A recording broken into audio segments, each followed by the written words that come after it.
economists are like weather forecasters. Weather forecasters can go out a few days. Economists can go out months. But going out a year or two, they get really iffy.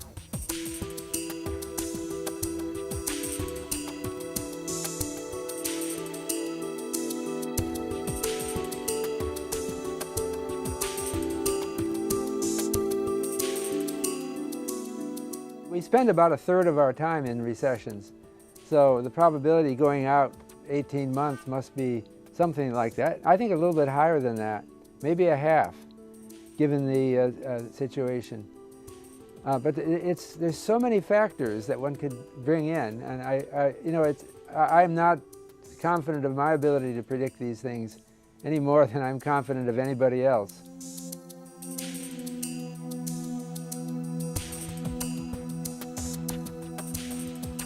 The nominal home prices, according to the S&P CoreLogic Case-Shiller index that I've been talking about, is essentially at a record high if you don't correct for inflation. And if you do correct for inflation, it's not at a record high, but it's pretty high. It's gone up since 2012 at a good pace.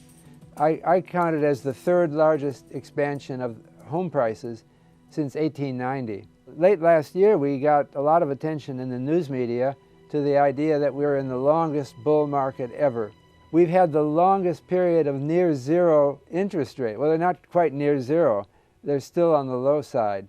According to the National Bureau of Economic Research, we will have set a record for the length of an expansion if there isn't a recession by June of this year. So all those things together suggest to me that a lot of people are thinking that this is getting late in the stages of a boom. If history repeats, we're in for a good chance of another recession.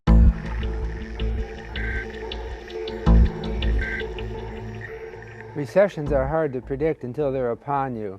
Remember, we're trying to predict human behavior, and humans thrive on surprising us, surprising each other. And things have happened, like the election of Donald Trump. Nobody thought that would happen back in 2015, but here it is, we've got him. And the same kinds of things can happen again. Just like wildfires in California appeared, we had a really bad year on that. Now that's just another example of surprises in history. But the problem is that we tend to magnify them. We may read into the California wildfires, for example, more than is justified. The other thing that hasn't hurt us, but in principle could, is the kind of polarization around President Trump and the strong disagreements. And the hearings we're hearing now that, depending on your viewpoint, are either proving he's a criminal or are a vindicative conspiracy against a good man. But it hasn't affected the economy. I don't think that it's easy to piece out exactly why. So it may depend on how this hearings end. I'm reminded of the Army McCarthy hearings when Senator Joe McCarthy held hearings that were on television. It was the first really big television extravaganza of hearing. Everybody watched it. And public opinion turned based on those hearings. So what happened after that in the stock market? It boomed. It was great. But the end of the Army McCarthy hearings discredited those hearings. McCarthy ended up retreating because he didn't look good in those hearings. The question is, how do these hearings now that we've had for President Trump, how do they ultimately affect public opinion? And I don't know the answer. These things are hard to predict.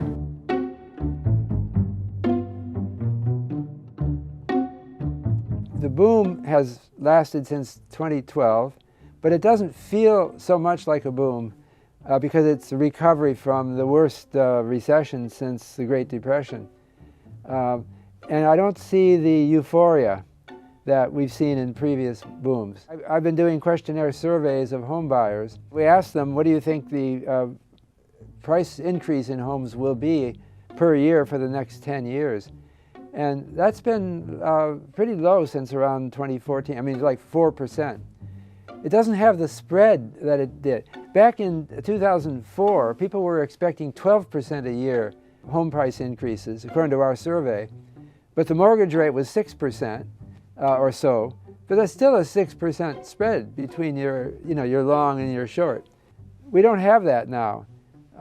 We have something like a 4% increase expected per year. It's not exciting, and I don't think people are so excited. Having a low unemployment rate is a strong forecaster for home prices. If people are worried about losing their job, they're not enthusiastic about buying a house. So one thing that's been driving the housing market is the much advertised fact that recently we were down to 3.7% unemployment rate, which was the lowest since 1968. And that was also, back then, that was also a extreme low point. Doesn't get much better than that. So that then gives people a sense that America is becoming great again, and at least something like that, which encourages people to buy. But there are also other things that are more emotional that are driving. I just think the Trump lifestyle, and it's not only Trump, it's the people who surround him. There is more of a sense that it's okay to flaunt your wealth. I mean, flaunt your wealth is a judgmental term. It's okay to show that you've made it in society. That's the so-called American dream. The American dream has been a growing influence that, hey, that's what we're proud of. We're proud of each other for all having such beautiful homes. That mood has been strong under a Make America Great Again president. Make America Great Again means we'll all be living in mansions or something like that.